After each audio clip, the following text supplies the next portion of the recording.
السلام علیکم۔ پنجاب میں ضمنی انتخابات کا معرکہ مکمل ہو گیا، اور اگر نتائج کو اپسیٹس کہا جائے تو یہ کچھ بیجا نہیں ہوگا، کیونکہ حیران کن طور پر نتائج جو ہیں وہ پی ٹی آئی کے حق میں تناسب کے لحاظ سے بہت زیادہ ہو گئے۔ اس سے کئی باتیں واضح ہوتی ہیں۔ اب جو مکمل نتیجہ سامنے آیا ہے تو اس کے مطابق 20 میں سے 15 نشستیں پی ٹی آئی نے جیتی ہیں، 4 نشستیں جو ہیں وہ نون لیگ جیت سکی، اور 1 نشست جو ہے وہ آزاد امیدوار جیتنے میں کامیاب رہا۔ یہ الیکشن میری اپنی صحافتی زندگی کا بھی حیران کن الیکشن ہے، کیونکہ عمومی طور پر تاثر یہ ہوتا ہے کہ جو ضمنی انتخابات ہوتے ہیں وہ سٹنگ گورنمنٹ عموماً جیتا کرتی ہے۔ بہت کم ایسا ہوتا ہے کہ اپوزیشن پارٹی جو ہے وہ ضمنی الیکشن جیت جائے، لیکن یہاں کئی پہلو پر غور کیا جا سکتا ہے۔ ایک تو یہ کہ یہ ساری نشستیں اس سے قبل بھی پی ٹی آئی کی تھیں، لہٰذا اس نے اپنی سیٹوں کو ریٹین کیا ہے۔ نمبر 2 کہ نون لیگ نے جب حکومت سنبھالی تو وہ سارا بوجھ جو ہے، جو بیڈ گورننس کا بوجھ تھا، وہ سب کا سب شفٹ ہو گیا نون لیگ پر، اور اس کے ووٹرز نے اس کو سپورٹ نہیں کیا۔ لیکن اب چونکہ دونوں جماعتوں نے، پی ٹی آئی اور پی ایم ایل این، دونوں نے نتائج کو قبول کر لیا ہے، بلکہ مریم نواز شریف صاحبہ نے بڑے دو ٹوک انداز میں، ملک احمد نواز صاحب نے بھی نتائج کو تسلیم کرنے کا اعلان کیا ہے۔ یہ بہت خوشگوار بات ہے، بہت اچھی بات ہے۔ پی ٹی آئی جو اس الیکشن سے چند روز پہلے تک بھی، بلکہ انتخابی مہم ختم ہونے کی شب تک بھی وہ یہ بات کہہ رہی تھی کہ دھاندلی، تو وہ بھی سارے خیالات اور نظریات اور گفتگو جو ہے وہ غلط ثابت ہوئی۔ الیکشن کمیشن ایک اچھا شفاف الیکشن کرانے میں کامیاب رہا، اور اس حوالے سے سکندر حیات جو ہیں وہ سرخرو رہے ہیں۔ اب جبکہ یہ انتخابی مرحلہ مکمل ہو گیا تو اب اس کے بعد 22 جولائی کا مرحلہ ہے، جب نئے وزیر اعلیٰ پنجاب کا انتخاب ہوگا، اور اب دیکھنا یہ ہے کہ نیا وزیر اعلیٰ پنجاب کون منتخب ہوتا ہے۔ کہ نون لیگ اتنی آسانی کے ساتھ اپنی پنجاب کی گورنمنٹ جانے دے گی، یا اس کے ہاتھ میں ابھی بھی کچھ کارڈز ہیں، اور جو یقیناً میرے خیال میں ابھی کچھ اس کے پاس کارڈز ہوں گے تبھی وہ اتنے مطمئن نظر آ رہے ہیں۔ اس وقت ٹیبل کے لحاظ سے جو آن گراؤنڈ سچویشن ہے، اس میں تو پی ٹی آئی کے پاس اب وہ مطلوبہ اکثریت موجود ہے کہ وہ پنجاب کی حکومت جو ہے وہ بآسانی بنا سکتی ہے، لیکن مجھے نہیں لگتا کہ یہ مرحلہ اتنی آسانی سے طے ہو سکے گا۔ لہذا 17 جولائی کے بعد اب ایک نیا معرکہ جو ہے پنجاب اسمبلی میں 22 جولائی کو لگنے والا ہے۔ پرویز الہی صاحب سے کل جب پوچھا گیا کہ اگر آپ وزیر اعلیٰ بنتے ہیں اور پی ٹی آئی کو اب چونکہ ارلی الیکشن درکار ہیں تو کیا آپ ان کے کہنے پر پنجاب اسمبلی اور پنجاب حکومت توڑ دیں گے، تو انہوں نے کہا کہ 2 منٹ لگاؤں گا، لیکن میرا نہیں خیال۔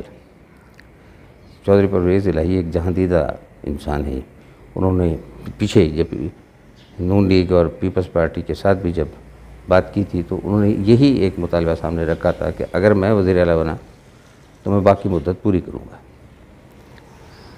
تو اب اتنی جد و جہد کے بعد اگر وہ وزیر اعلیٰ بنتے ہیں تو میرا نہیں خیال کہ وہ اتنی آسانی سے 2 منٹ میں حکومت توڑ دیں گے۔ لہذا ان انتخابات کے بعد جو عمران خان صاحب پر سب سے بڑا اخلاقی دباؤ آیا ہے وہ یہ کہ اب وہ نئے الیکشنز کا مطالبہ کریں گے، اور نئے الیکشن کا مطالبہ کرنے کے لیے ضروری ہے کہ جہاں جہاں ان کی حکومتیں ہیں، یعنی کے پی کے میں ہے، گلگت میں ہے، آزاد کشمیر میں ہے، وہ ان حکومتوں کو توڑنے کا اعلان کریں، اور اگر پنجاب میں بن جاتی ہے تو تب بھی وہ حکومت توڑنے کا اعلان کریں۔ تب وہ اخلاقی طور پر اس سطح پر آئیں گے جہاں وہ نئے الیکشن کا مطالبہ کر سکتے ہیں، اور یقیناً ایسا نہ بھی کریں وہ، تب بھی وہ نئے الیکشن جلد از جلد کرانے کی کوشش کریں گے۔ اور میرا خیال ہے کہ اگر نئے الیکشن ہوئے یا نئے الیکشن کا اعلان ہوا تو اگست کے وسط تک ہو جانا چاہیے۔ اگر اگست کے وسط 15، 16، 20 اگست تک یہ اعلان نہیں ہوتا تو پھر میرا خیال ہے کہ وفاقی حکومت اپنی مدت پوری کرے گی اور اپنے وقت پر ہی الیکشن کرائے گی۔ گیم اس وقت بہت دلچسپ مرحلے میں داخل ہو چکی ہے۔ اب دیکھنا یہ ہے کہ کامیاب پی ٹی آئی جو ہے، ووٹرز نے پی ٹی آئی کا پورا ساتھ دیا ہے، عمران خان صاحب کے پورے بیانیے کو، ان کی بیڈ گورننس کو لوگوں نے نظر انداز کر دیا ہے، یہ صاف نظر آ رہا ہے۔ ان کے موقف کو تسلیم کیا گیا ہے عوامی سطح پر۔ لاہور کی 4 نشستیں بھی وہ جیتے ہیں، اسد کھرل کے علاوہ باقی تینوں نشستیں جو ہیں اس پر وہ کامیاب ہو گئے، لدھیانہ سے وہ جیت گئے۔ تو یہ بتا رہا ہے کہ عوام نے عمران خان صاحب کے جو بیانیہ ہے اس کو قبول کیا ہے، اور سیاست میں حقیقت کو تسلیم کرنا چاہیے۔ لیکن یہ بھی حقیقت ہے کہ عمران خان صاحب اب نئے الیکشن جلد کرانے کے لیے اپنی پوری جد و جہد کریں گے، اور نون لیگ اگر چاہے بھی تو ویسا نہیں کر سکتی، کیونکہ اس کی coalition partner Peoples Party early election بالکل نہیں چاہتے۔ تو میرے نزدیک اب 22 جولائی کا مارکا بہت اہم ہو گیا ہے، اور وہ پی ٹی آئی کے لیے پنجاب میں حکومت بنانا اتنا آسان ہرگز نہیں ہوگا۔ دیکھتے ہیں کہ اب پنجاب کس کے اختیار میں جاتا ہے۔ بظاہر مقابلہ یک طرفہ ہے کہ پی ٹی آئی کو حکومت بنا لینی چاہیے، لیکن میرا خیال ہے کہ حالات اتنے سادہ نہیں ہیں جتنا نظر آ رہے ہیں۔ لیکن دیکھتے ہیں، 22 جولائی قریب ہے، تاہم عمران خان صاحب اور پی ٹی آئی کو یہ کامیابی مبارک ہو، اور عوام نے ان کا ساتھ دیا ہے، اور تمام لوگوں کو اس کے نتائج کھلے دل سے تسلیم کرنا چاہیے۔ انہوں نے بہت اعتماد کے ساتھ اپنی تمام تر حکومتی بری کارکردگی کے باوجود انہوں نے بہت اعتماد کے ساتھ عوام کا سامنا کیا، عوام کے سامنے اپنے ایک موقف رکھا۔ میری رائے میں وہ موقف غلط تھے، لیکن اس کے عوام نے، اکثریت نے اس کو درست تسلیم کیا اور ان کو ووٹ دیا ہے۔ یقیناً وہ مبارکباد کے مستحق ہے۔ دیکھتے ہیں کہ چند دنوں بعد کیا ہوتا ہے، لیکن اس سے پہلے اگر کوئی صورتحال میں تبدیلی ہوئی تو اگلے ولاگ میں آپ سے ملاقات ہو سکتی ہے۔